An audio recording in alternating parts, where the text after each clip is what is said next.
નમસ્કાર મિત્રો, વેધર ઇન્ફોર્મેશનમાં આપનું સ્વાગત છે અને હું છું પરેશ। ખાસ કરીને આજના વિડીયોમાં આપણે વરસાદની માહિતી આપવાની છે અને બીજું અરબ સાગરની અંદર વાવાઝોડું બનશે કે શું સ્થિતિ છે તેના વિશેની સંપૂર્ણ માહિતી આપવાની છે।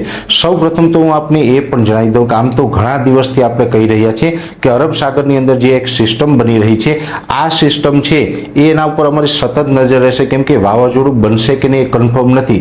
જો એ સિસ્ટમ છે એ દરિયાકાંઠાથી પશ્ચિમ દિશામાં એટલે કે જે સમુદ્રની અંદર થોડીક ગતિ કરશે તો ત્યાં અનુકૂળ હવામાન છે ને ત્યાં વાવાઝોડું બની શકે છે। આ સતત અત્યાર સુધી અમે નજર રાખી, આજે તારીખ થઈ છે 20 મે 2025।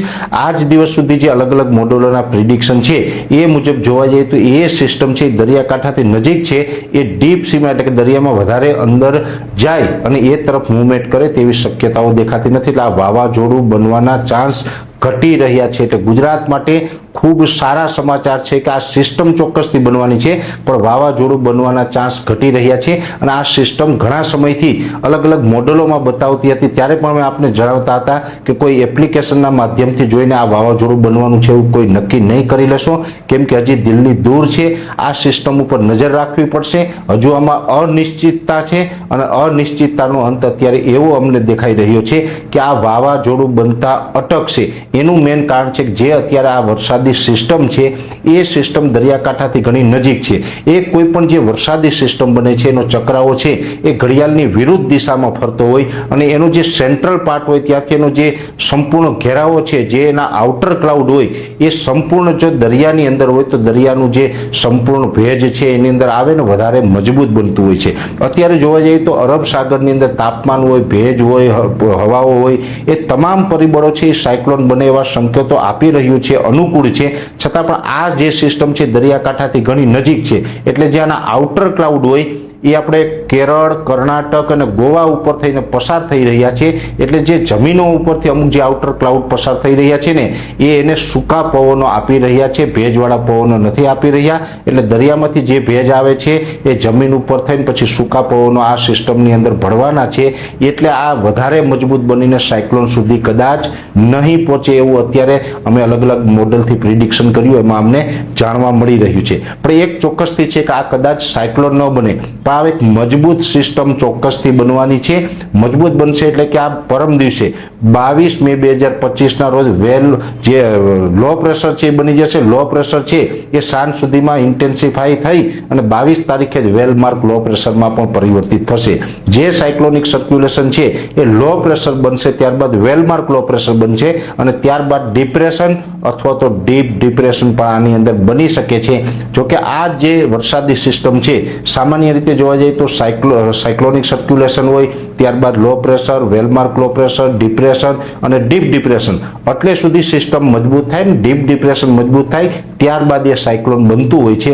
પણ અત્યારે જમીનથી ઘણું બધું નીચું છે એટલે એને ભેજવાળા પવનો ન મળે, બીજા નંબરની અંદર સાયક્લોન બનવા માટે પૂરો સ્પેસ નથી મળી રહ્યો, એટલે સાયક્લોન બનવાનો ખતરો ટળી જશે પણ એક મજબૂત વરસાદી સિસ્ટમ બનશે અને આ વરસાદી સિસ્ટમને કારણે ગુજરાતની અંદર વરસાદો પડવાના છે। હવે વરસાદોના વિસ્તારની વાત કરવા જઈએ તો 22 તારીખે પરમ દિવસેથી જ ગુજરાતની અંદર છૂટાછવાયા માવઠાના વરસાદના ઝાપટા પડી જશે। એટલે માવઠાના વરસાદ કહીએ અથવા પ્રી મોન્સૂન એક્ટિવિટી કહીએ, કેમ કે નૈઋત્યના ચોમાસાને તો હજુ ઘણા દિવસની રાહ જોવાની છે। નૈઋત્યનું ચોમાસું ઘણું દૂર છે ગુજરાતથી, પણ અત્યારે જે થઈ રહ્યું છે પ્રી મોન્સૂન એક્ટિવિટીના ઝાપટા રૂપે આપણે વરસાદો પડવાના છે। એટલે આની અંદર 22 તારીખથી ધીમે ધીમે છૂટાછવાયા ઝાપટાઓની શરૂઆત થશે। એ પછી જેમ જેમ સમય પસાર થતો જશે એમ એ ઝાપટાઓની તીવ્રતા અને વિસ્તારો છે એ વધતા જશે। એટલે લગભગ 27 તારીખ આવતા વરસાદી સિસ્ટમ છે એ ગુજરાત નજીક આવે ને ગુજરાતની ઉપરથી પસાર થાય, એટલે 27, 28, 29 ને 30 તારીખ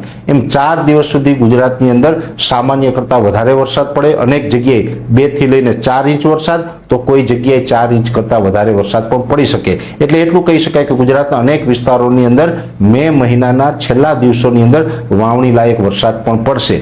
જોકે આ વરસાદો છે જેની અંદર વધારે શક્યતાઓ જે દેખાઈ રહી છે, જેમાં અત્યારે ગીર સોમનાથના ભાગ છે, જુનાગઢ છે, અમરેલી છે, ભાવનગર છે, બોટાદ છે, આ સૌરાષ્ટ્રના આટલા ભાગોની અંદર થોડીક તીવ્રતા વધારે રહે અને સૌરાષ્ટ્રના બીજા વિસ્તારોની અંદર થોડીક તીવ્રતા ઓછી રહે।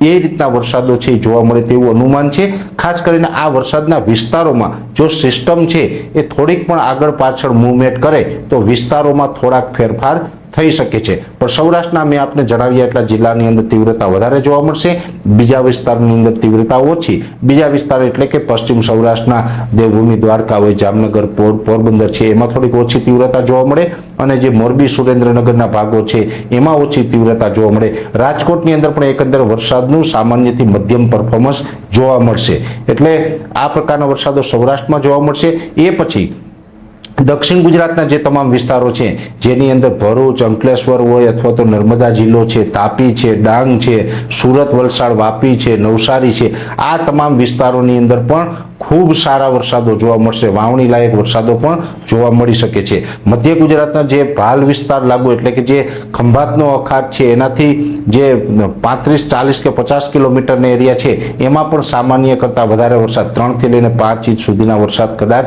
નોંધાઈ શકે છે. આણંદ, ખેડા છે, નડિયાદ છે, વડોદરા છે, આ તમામ વિસ્તારોની અંદર પણ વાવણી લાયક વરસાદોની શક્યતાઓ રહેલી છે. અમદાવાદ, ગાંધીનગર, વિરમગામ જેવા વિસ્તારોની અંદર હળવાથી મધ્યમ અને અમુક જગ્યાએ ભારે ઝાપટા પડી શકે. તથા જે મધ્યપ્રદેશ બોર્ડર લાગુ વિસ્તારો છે જેમાં છોટાઉદેપુર હોય, દાહોદ, ગોધરા છે, મહીસાગરના વિસ્તારો છે એની અંદર પણ 1 થી લઈને 3 ઇંચ સુધીના વરસાદો સંભવ છે. બાકી ઉત્તર ગુજરાતની વાત કરવા જઈએ તો અરવલ્લીની અંદર હળવા મધ્યમ ભારે ઝાપટાઓ જોવા મળશે.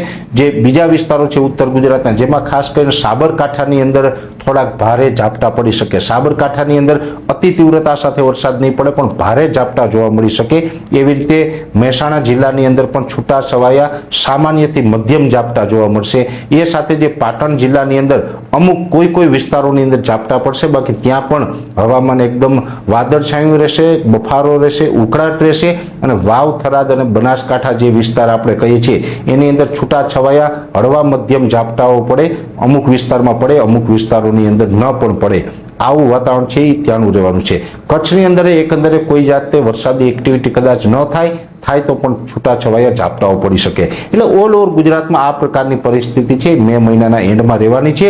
પણ મેં આપણે જે સૌરાષ્ટ્રના ઘણા બધા વિસ્તાર જણાવ્યા, મધ્ય ગુજરાતના જણાવ્યા, દક્ષિણ ગુજરાતના જણાવ્યા, મધ્યપ્રદેશ બોર્ડરના જે જિલ્લાઓ છે એની અંદર જણાવ્યું. એટલે 50% અથવા તો તેનાથી વધારે વિસ્તારો એવા હશે કે જ્યાં વાવણી લાયક વરસાદ થશે. એટલે ખાસ દરેક ખેડૂત ભાઈઓ સાવચેત રહેવું, સાવધાન રહેવું. કેમ કે વાવાઝોડું કદાચ ન બને ને ભગવાન દ્વારકાધીશની કૃપાથી આપણે વાવાઝોડાના ખતરામાંથી બચી જશું પણ વરસાદ ચોક્કસથી આવવાના છે. એટલે કાળજી રાખજો. જેટલું સચવાય એટલું સાચવવું જેથી કરીને આપણે ઓછામાં ઓછું નુકસાન થાય ને આપણા ખેતી પાકોને બચાવી શકીએ. જો કે મે મહિનાના પ્રથમ અઠવાડિયામાં પણ ઘણું બધું નુકસાન થયું હતું. હજુ પણ છેલ્લા અઠવાડિયામાં ખેડૂતોને ઘણું બધું નુકસાન થાય તેવી શક્યતાઓ છે. એમાં કેરીના પાક હોય, કેળાના પાક હોય, શેરડી હોય, અડદ, મગ, તલ, જે આપણે ઉનાળુ મગફળી અત્યારે હાર્વેસ્ટિંગ થતું હોય, ત્યાર પછી બાજરી છે, જુવાર છે વગેરે શાકભાજી છે, દરેક પાકોની અંદર નુકસાની પહેલા અઠવાડિયામાં પણ થઈ અને છેલ્લા અઠવાડિયામાં પણ થશે. ખાસ કરીને પહેલા અઠવાડિયામાં થઈ ત્યારે પણ દરેક આગાહીકાર વરસાદની આગાહી કરતા હતા, છતાં યાર્ડમાં કોઈ પ્રકારની માલ સાચવવાની વ્યવસ્થા સરકાર તરફથી ન કરવામાં આવી અને ત્યાં પણ ખેડૂતોનો માલ પલળ્યા હતા. અત્યારે પણ હું તો સરકારશ્રીને અપીલ કરી રહ્યો છું કે હજુ પણ મે મહિનાના છેલ્લા અઠવાડિયામાં વરસાદની શક્યતાઓ છે.